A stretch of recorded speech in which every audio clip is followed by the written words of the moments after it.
I've done one already, just so you can see. One study of a part of the plant you've got in front of you. Now, it could just be the flower head. I obviously added in the leaves, and I did one or two of the flowers behind. But I'd start with one flower head. That's how I would start. And don't make it too small, so that you can really do a sort of, a nice substantial study of it. And if you're ready and you've mixed your colours, remember, you start with your lightest wash and you build up towards the darker washes, as you're trying to create the form. Right. Okay. Now, I'm not going to talk about how you deal with the ones behind. Just deal with one to start off with. And I will start a new one over here so that you can see how I'd approach it. Be very cautious when you mix up your first colours. I mean, if you make them too pale, then you'll just have to keep going over them. So, but use your first wash and the white of the paper. Remember, you've got the white of the paper as well, to create those very light tones across the form. And then do your mid-tone and your dark tones. Okay, in that order. Ask about this, for instance. Would you use two different colour yellows or build up the colour in the middle with the same colour? I think I'd do one yellow first of all for the daffodils, for the whole thing. Yeah. And then as it dries, Yvonne, when it's just damp and not wet, then you could sort of drop in a warmer yellow for the trumpet. Yes. What would you suggest? Sorry to be. Well, I would start with using Aureolin. I've got my 6 usual colours on the palette.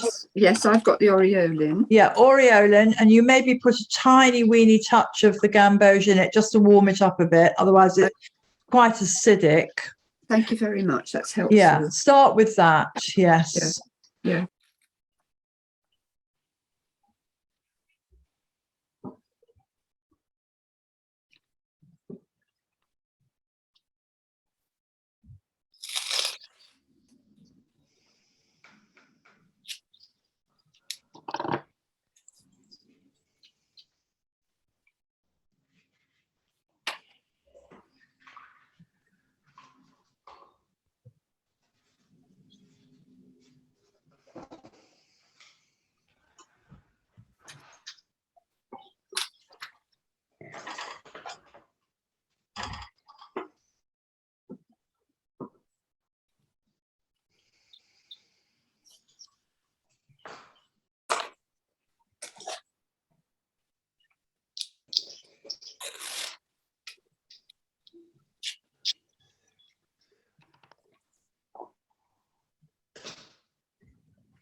What I would say about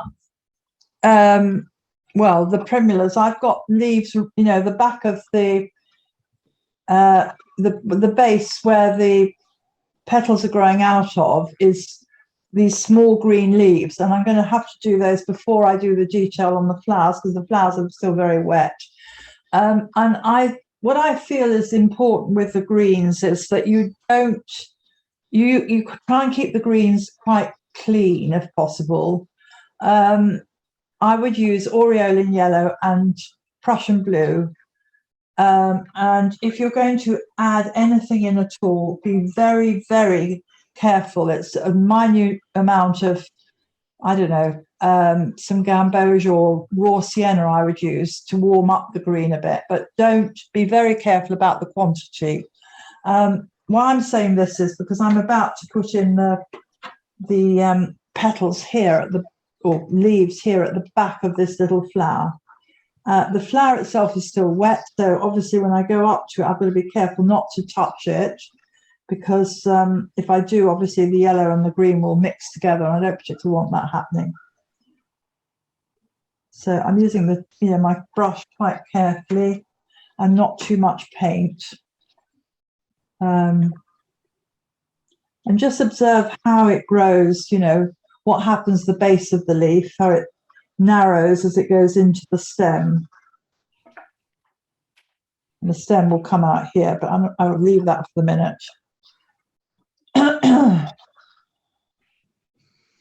And obviously, in order to give a sense of its three-dimensionality, you're going to have to use a bit of something to give tone on the leaves, but you can do that once you've got the actual shape established with your watercolour.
Remember, you can use a dry brush to soften the edges of things. So, you know, if you find your colours flooding a bit, then use a dry brush to pick up the surplus paint.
Now, if anybody has got flowers one behind the other, please will you tell me, and I can talk a bit about it and how I'd approach it, because you do have to employ some little tricks. I've got flowers one behind the other on the hydrangea head. Yes, you have. Yes. I think you could either make some of the ones that are further back, or say some of the ones that are closer to you really get the colour clear and slightly stronger. The ones that are behind, I'd make them slightly softer if you can, and slightly bluer. Well, I see what you mean. Yes. Okay. I mean, it's, you know, it's sort of, I'd said I tried to do it a bit with this, so that this was the one in front. In fact, it could have had more yellow around it, really. These petals that were underneath, I've made sort of slightly mauve. These are slightly warmer, the warmer pink with the warm yellow. And these behind, I've made, again, slightly mauve, just to give a sense that they're slightly further away. I could even make them softer than I have, actually. I think this yellow is too bright now, looking at it now. Okay, I see. Do you see what I mean? It's just ever so subtle, but try and make a distinction between what's in front and what's behind. Okay. Yeah. Thank you.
Is still.